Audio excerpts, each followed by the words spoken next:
Yeah, there's a Spence boy featuring Bami Nasa and your bitch on the new gospel track. Yo, we go. Timi mwari munenyasha, timi mwari munenyasha, timi mwari imi munengoni, upenyu wedu. Timi mwari munenyasha, timi mwari munenyasha, timi mwari munengoni, upenyu wedu.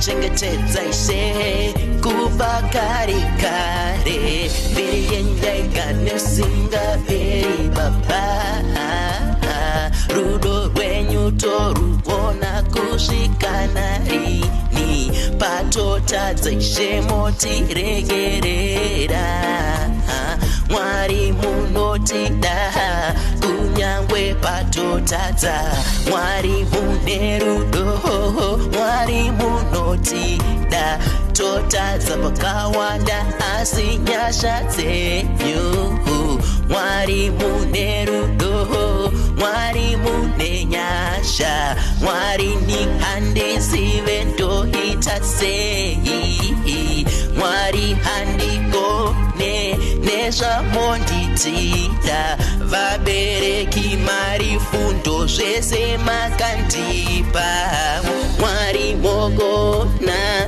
Mwari mune rudo Mwari nyasha dzenyu ndodzitenda kusvika narini Timi mwari munenyasha, timi mwari munenyasha, timi mwari imi munengoni, upenyu wedu.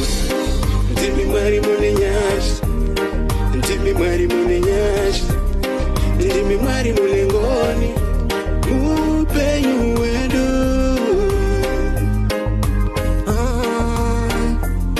Shoko renyu baba rinoparizwa mudzikereke asi havateerere vana venyu vanzwa kupomba kunyangwe madzifundisi asi Mwari mune nyasha baba mune nyasha Timi mwari mune